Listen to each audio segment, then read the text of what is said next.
wound up recruiting that gentleman to my company at the time, and unfortunately, the company was complex enough that it never actually worked. It went 5 years, it just didn't grow fast enough. But I'm glad that I'm not just merely a finance person. Look, just a second. So I think that the mission of the Rotary International and this organization as well is to provide service to others, promote integrity, advance world understanding, goodwill, and peace. And I'm doing a little bit of that, which is hopefully promoting world understanding a little bit. Show of hands, how many people here think that kids today will have better lives than their parents? That's about what it is. It's 60%. 42% think that right now, according to Gallup. And they've done this over a long period of time. Okay, intended to be a little provocative. Maybe a touch humorous, but it does reflect a serious and growing concern among Americans. That dock stretching out into the sunset is good looking, but it does represent, are we heading toward a brilliant future, or are we heading towards darkness? Next slide. So, I'm going to go through what I've discovered in my conversations with dozens of experts, innovators, and problem solvers who have been my guests. Pardon me. And it's not just about identifying problems that make us pessimistic, it's also about finding reasons for hope. Next slide. So it turns out that I've created something of a graduate level course, unfortunately, because a lot of people tell me that some of the interviews are too much, because I do dive into some deep problems. And so at this point it's a graduate level course. Eventually, hopefully I'll get it down so that it's a broader audience. But the idea is essentially there's not going to be any homework for anybody, nor bills, tuition bills, exams, etc. But we are. I'm trying to address three critical questions that keep Americans up at night, and that is: are children going to have worse lives than us? Why do we feel this pessimism, despite incredible technological progress and living standards that continue to rise? And most importantly, is the pessimism justified? So, next slide, please. Bad news sells. We know that. There's something deeper going on than just bad news reporting, though. The data is striking. If you look at the upper right corner, because it's long over time, you can't quite see, but that's a record low. 42%, according to Gallup. They've been doing this survey consistently over the years. In the bottom left is the political polarization that probably is one of the key lightning rods that causes this. And the bottom right is the very distressing statistic of kids these days. The pessimism among 12th graders, Gen Z. The top says, hard to have any hope for the world. The bottom says, wonder if there's a purpose in life. yeah. That's just enormously disturbing. So the next slide, there are good reasons for this. On the left is the Pew Charitable Trust survey of listing the reasons today that people are pessimistic. In the middle, on the top, is something that is shared among kind of the productive class of the country. Everybody is worried about the debt and deficits, structural deficits. It's skyrocketing. It's never grown faster. On the right is probably put RFK into a position, at least a proposed position as head of HHS. These are chronic diseases that have exploded just over the last generation. And the bottom middle is spirituality, which has also been declining dramatically. What are some of those reasons on the left? Okay, of the bar yeah. chart? Affordability of healthcare, drug addiction, affordability of a college education, the federal budget deficit, climate change, so shocked it's down here because most of the other surveys have it much higher, economic inequality, illegal immigration, racism, terrorism, sexism, and job opportunities for all Americans.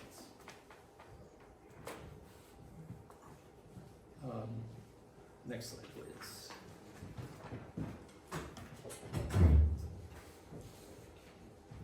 So I mentioned earlier World War II, I didn't mention actually, I meant to, is the optimism coming out of World War II. In 1957, a survey showed that 87% of Americans were either happy or very happy.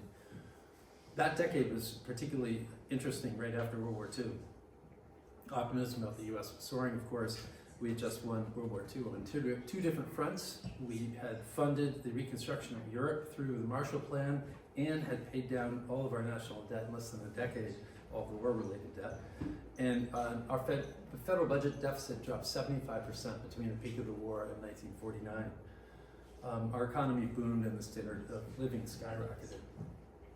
So let's go halfway back to 1985 to some of the problems at the time. You might remember that nuclear annihilation was a very big one.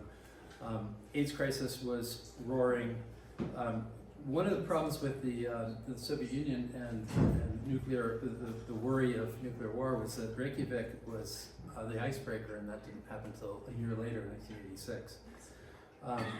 We were still recovering from the recession and Chairman Volcker's rate hikes and Ronald Reagan's changes when he took over. Debt and deficits were a huge issue back then. Cocaine and drug abuse was a growing problem, and AIDS had no effective solution at that point, no treatments until 1987. Japan was buying up American landmarks, and crime in the cities was weighing heavily on everybody. People couldn't get to sleep at night back then. Now if we look at 2024's challenges, there are different problems.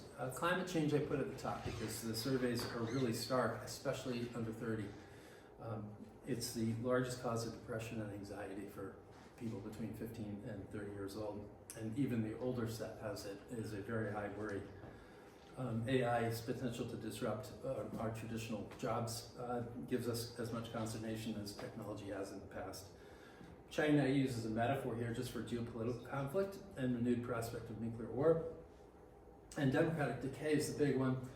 It's not just political polarization, it's also a significant erosion of the trust of institutions. One perhaps instructive commonality between then and now is that the stock market had risen 50% between 1981 and 1985. And the stock market likewise has gone up even more in the last 4 years here, though partially due to COVID. And that does tend to signal economic health, and it is a great curiosity among the professionals who invest money. I just interviewed a money manager the other day, and I said, so why is the stock market going up? And he goes, I have no idea. And here's the guy that makes all his money investing in stocks. So despite all this, these insurmountable problems in 1985, why were people more optimistic? And that's something that we want to try and understand. So this is the new slide, yeah. So here are a handful of reasons. You know, I just look at the first two. We've really shared we've lost our shared narrative. The common story that united us during the Cold War, combined with growing inequality, we're just not all in it together anymore. And if you look at factors 5 through 7, we can't even agree on what's true anymore. Between media mistrust, environmental anxiety, social media echo chambers, we're overwhelmed with information but starved for wisdom. Next slide. So there are half of my interviews are about people that understand the problems today and have some level of expertise that we can probe and find out are they insurmountable or how can we solve them. And the other half of my interviews are about the innovators and what's happening underneath the headlines that makes our society progress. The invisible hand of Adam Smith. Next slide, please.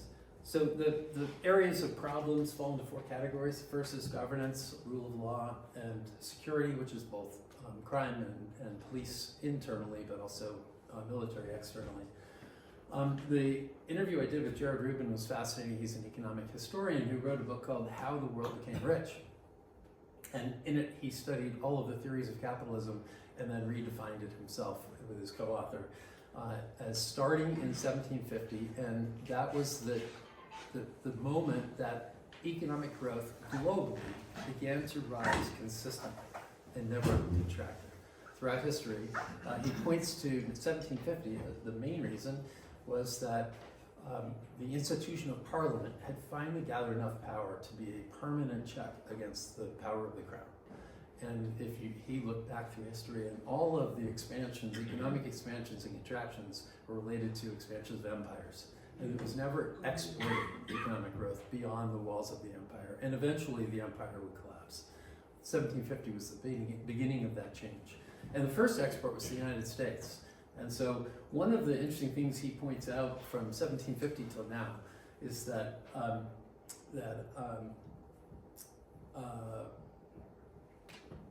forgot what I was going to say. United States export? It was that the measure of prosperity today is, we think about in the United States as billionaires and private jets, and probably in the rest of the developed world we think of that kind of metaphor of progress. And he points out that from an economic historian's perspective, the reality is that in 1800, only 200 years ago, 225, only 99%, only 1%, the other side, 99% of humanity was born into poverty. And today, that's only 8%. And he said that a whole new area of social science is studying the missing innocence. But for scavenging for food, we've lost incredible human potential that now we have. And that's why he said there's no better time to be born than today, even though he happens to be a climate, he was very worried about the climate. And so that is a very good interview to put into sort of historical perspective where we came from and why. His book is even better. I highly recommend it. The three others, Steve Roach is here in New Canaan, by the way. He's a New Canaanite, and he worked with Morgan Stanley forever. He wound up being the co-chairman of the Asia business for Morgan Stanley for 20 years and lived in China. Got to know the Chinese leadership and many people beyond that. And he has watched an erosion in false narratives between the United States and China, and wrote a great book on that and proposed a solution that hopefully people in Washington will start paying attention to eventually. So far they haven't. Highly recommend that book. Bottom right is an innovator in the realm of politics, which you don't find very often, but Chris Rothfuss is the minority Senate leader of the Wyoming Senate, and he is the pioneer that has established rules and regulations for crypto that now total 40 legislative bills that have been passed and signed, and states all through the country are visiting him to find out how to establish their own rules, and now foreign governments are coming to him for advice. A fascinating conversation with him. And then the upper right is Nicholas Anthony, who works for the Cato Institute and wrote a book about central bank digital currencies, which will usher in a whole series of problems without solving any. His book is excellent. Next slide. The second category is economic challenges, and this is primarily debt and deficit, but a couple of these folks, Mike Wilson and Lizanne Saunders from Schwab, connect it well to today's world and also project out. Lynn Alden on the upper right has written one of the best books I've ever read called Broken Money. Highly recommend that. And she talks about financial repression, as does Russell Napier. Russell's interview is by far the most popular. There are 40,000 views of that one. And he's a Scot. He's very funny. And he says that governments need to debase the currency, but they can't spook the horses. And that's stealing money from old people slowly through inflation. But his is a great review. The two of them, as well as Darius Dale in the middle, the smaller. These are all thumbnails from my YouTube channel, by the way. Speaks about how to survive financial repression. Next slide. And related to that is just the investment side of economic challenges. So these are all portfolio managers. Pomp is a venture capitalist. He's got a big media business that's fabulous. He's got his podcast that's really terrific. He has a whole lot of anecdotes through history about competition and his motto is, in today's world, you need compete or die. If that changes, then we have to worry. Otherwise, we're in good shape in America. That's safe. And he says the best time to be alive, to be born is today. And then upper right is a pioneer in asset management. He's the chief investment officer for Bitwise, fabulously growing company, only about 10 years old. Makarov is Italian and he's hysterical. And that happens to be my son-in-law, who's an expert on CPI and a bond portfolio manager. And he has, it was amazing to learn about how the CPI is put together. Next slide. There are also human capital issues, and these are essentially a category of education, healthcare, spiritual nourishment. I hope to get a whole lot more guests. I have others besides these two, but on the bottom right is Sam Chauncey. He spent 7 decades with Yale University, from being a student to graduating and becoming one of the 7 deans. And then quickly he was promoted to working with Kingman Brewster, the president of Yale, for about 15 years during the Vietnam protests, Black Panther trials in New Haven, and civil rights protests. And so he and Kingman Brewster had to kind of write the rules about where do we draw the line on what students can and can't do when it comes to protests. That interview happened to be amazingly timed because it was the day after Columbia University decided to arrest all the Palestinian protesters. Upper left is Neil Barsky, fabulously successful Wall Street. He did each job for about 2 years and became incredibly wealthy. He became a philanthropist when he left. The first book he read was about injustices in our justice system, and in the prison system in particular, and started at that moment a nonprofit that hired journalists to expose these injustices beyond just the books that he had read. Now he's moved his attention to the healthcare industry. Next slide. Social fabric. This is essentially living conditions, social inclusion, individual liberties. And Alex Gladstein is the Chief Strategy Officer for the Human Rights Foundation. This helps dissidents under authoritarian regimes globally. He said that the very significant problem of the last 2 decades is that there's been a very serious erosion in the number of democratic governments in the world. For a century they grew, and for the last 20 years it's been retreating. Authoritarians have been taking over, and his job is to fund the dissidents and help them in any way possible. Upper right is David Johnston. He is a spokesperson for decentralized artificial intelligence.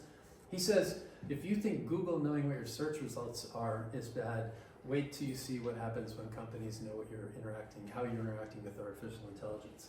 And there is an alternative. It's decentralized. There's nobody in control, and nobody can get there. No government can subpoena, and nobody can see what your interactions are with artificial intelligence. He talks about a couple of solutions that are terrific. He's been involved in one of them. And my friend Nick Anthony from Cato Institute, I put him here too because this was the second interview I did with him, and it was mostly about the individual liberties encroachment by central bank digital currencies. Next. So this is the half of all the people that are working under the surface. Next slide. Chris Brewer is the world's foremost tissue engineering expert. He has been a pediatric cardiac surgeon for his entire career, and the problem with that business is that when you fix a child's heart with the devices, they don't grow with the heart, so you have to re-enter, insert, and perform surgery over and over again. So he's worked with the FDA for 2 decades now, and they're very close to approving a series of different inventions that he's come up with lots of patents. On the upper right, if you haven't tried athletic brewing beer, it's a whole new category of drink. It's fabulous. It's non-alcoholic, and he and his co-founder came up with this idea and executed it, and it's the fastest growing beverage company in the world for the last decade. Bottom right is a fascinating guy. He closed a big deal at Goldman Sachs, and his boss came to him and said, his boss's boss came to him and said, geez, how did you do that deal, and can you do more of them? He said, unfortunately, I was at the coffee machine, and another partner happened to walk up. We struck up a conversation. I mentioned my problem. He had the guy who could solve it from around the world. And so he said, the partner goes, well, that's interesting. How are you going to do more of it? And so he came up with a business idea. Goldman Sachs and McKinsey are his first two customers, and that is a fabulous invention and creation. Next is, this is policy people. Stefan Rust came up with a new way to measure inflation that has 20 employees. The Bureau of Labor Statistics has thousands. He's monitoring 60 million data points globally. Most of them update every day. So he knows exactly what inflation is. And so governments around the world are about to hire him to create their own CPIs. And he does a lot of business with companies that want to know exactly what the costs are doing. On the right-hand side, this is Adam Dixon, who actually is the head of the Adam Smith, it's called his house, Panmure House in Edinburgh, Scotland, where Adam Smith retired, and wrote his books. Adam Dixon wrote a book this summer that exposed for the first time that 20% of the private sector globally is owned by governments. And in my view, that would be one of the quickest ways to extinguish this great experiment of prosperity over the last 275 years. But he wrote this book, and the problem isn't so much that it's owned, it's the direction. Only 5% was owned at the turn of the century. So in 25 years, it's gone from 5 to 20. And so that was an interesting conversation as well. Next. And this is the really amazing part, is the individual achievement. Patricia Chadwick, who actually spoke at the Buchanan Library 2 nights ago, grew up in a cult. Was born into the cult, was separated from her family at 6, and at 17 was expelled from the cult. And 20 years later, she was one of the most powerful women on Wall Street. She's written 2 books, and that is unbelievable. And that really, I mean, of all the stories, that's the one that you point to and say, anything is possible. Doug Elinoff has single-handedly, in many ways, single-handedly created the ability for individuals to invest in small companies and small companies to accept money from individuals on a national scale, until he came along in 2012 when this bill was passed by and signed into law by Obama. Individuals were banned by the SEC for making investments in companies. And the bottom right is a friend of mine, Corey Sylvester, who started a company, and he had to run through brick walls, and it was very interesting to hear his perspective. Next, please. So I have, how much time do I have? I'll go through this example. 8 weeks ago, this is why it's hard to be too pessimistic about big problems, and certainly this remains a gigantic problem, but 8 weeks ago, only 8 weeks ago, there were 2 presidential candidates, there were 34 Senate races, the entire House was up for re-election, and no one was talking about this as a problem. And then, almost as a joke, Elon Musk talks about Doge as a takeoff on the meme coin Doge. And before you know it, Trump gets elected, and he now has 2 people in charge of the Department of Government Efficiency. For better or worse, whether, you know, there's a good reason that they may make no progress at all. But if they do make progress, they'll be addressing this problem. They create lots of other problems. We don't know that, but we do know that suddenly there's somebody paying attention to this problem. My guess is that they are going to make some inroads. They may not have to be as direct as they're going to try, because he runs the largest news organization in the world, Twitter X, and just by merely publicizing the inefficiencies and even the corruption that he's likely to find, could do wonders at shrinking our budget deficit.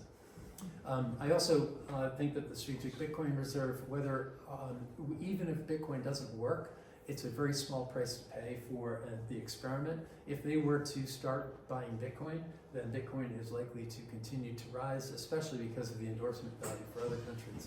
So it's a very interesting proposal. There's a bill in the Senate that is going to come to the floor. It's for 1 million Bitcoin. And there are a number of people in the Trump administration that are proponents of this. Not sure if it's going to work, but if it did, the long-term potential is that we could seriously make inroads into our national debt. I'm happy to talk about Bitcoin if you want afterwards. And so, next slide, please. podcasting is a great new invention. It's really going to transform the amount of knowledge that can be exchanged. The old media world couldn't really do it because there wasn't a market for a single slot for an hour that could compete effectively against all the other programming. And now you don't need it. You've got shelf life. All these podcasts are just downloads. So it's the authenticity of the speakers and the variety of topics that you can find and the quality and caliber of the experts that you can get. That world is bound to continue to make inroads. So I think since 1750, what really has happened is that man has a greater ability to solve problems than to create them. And up until then, we were much better at creating them than solving them. I think that's really a main change. Problems are always around. It's our perception of them that shapes how optimistic or pessimistic we are. Innovation is going to continue despite and maybe even because of pessimism and resistance, and individuals wind up mattering, and it's not going to be AI. So that's it. I would love to hear any ideas for topics or questions. I have a question. Yeah. People were pessimistic, worried about climate change and inequality and healthcare costs and affordability. And the first reaction that many people have is, well, the government's got to step in and define the rules or set a program or add more taxes. How do we solve those problems without the government? Because I think you're saying that when the government gets involved, either owning or whatever, we don't make a lot of progress. I happen to believe the opposite. I mean, I think government is a necessary inefficiency injected into And how do we inefficiency. get government to work the way we'd like it to, instead of? We're entering a big experiment now. I think we're going to see. And it really is shocking because Donald Trump didn't run his first campaign on this in 2016, and he didn't run the government that way from 16 to 20. And now all of a sudden we've got a couple of guys who are hell-bent on really making a major dent in the budget. So we'll see if they can actually shrink the government. You know, Ronald Reagan came in with that, and he didn't wind up shrinking it very much. I don't know. This is the answer, but that's a source of my pessimism. Government size, and that's why I spend so much time on the second half of all the people that are really making a difference. Like Doug Elinoff, below the surface, who knew that here's a guy that allowed millions of individuals to make investments in tens of thousands of companies that couldn't have happened had he not been around. All right, I'm going to ask a question. No, Gene is first. All right, go ahead. Gene. I'm sorry, I had to step out just as you were introducing the subject. So this is an online course that you give? Is that what? Oh, yeah. So this is, I have, I actually never did say this. Oh, okay. I have a podcast and a YouTube channel and a Substack. On the Substack, which is an essay writing platform, Yes. I write about these issues. And I augment the writing with people who I interview about these problems, or about how about this person, and look at what they innovated, and look at how this is affecting society. And so that's my business, is to find interesting people who have something to say about big problems, or are doing something under the surface that you wouldn't know about otherwise. So that leads me to a question of explaining about Substack. Can you go one? Having you explain about how many know what Substack is? Anybody know what Substack is? So Substack has been made famous by Barry Weiss, who resigned from the New York Times after Tom Cotton's editorial that the New York Times repudiated. And she said that's an outrage, and she quit and started a new news organization. It's almost 1 million subscribers, and she set that up on Substack. Substack is a platform for people that want to write. So a little bit like Twitter, except that you write essays rather than 20 words. I have a nephew who's a music. Can you go to the last slide? Last slide. Yeah. Sometimes you hear statistics about this. I was interested when you asked people how many positive and how many negative. And you'll hear statements saying that things are not worse now. They just seem worse because we have so much more information now. but definitely the attitude is much more pessimistic. So shouldn't we work harder on saying we can solve things, and especially with the youth, saying you have the means to solve things? Yes. That's why I'm doing this. That's absolutely right. It really is. That's that. I totally agree. It's easy to be pessimistic. But it's amazing how many friends, right? Man, our kids are so screwed. It's very common. Very good. Any other, you had a question? Unless we have to go. Well, it's It is 1:30 on the But anybody, please stay. Is that okay, Bob? Absolutely. Would you stay to answer any questions? Thank you. Great. Thank you very much.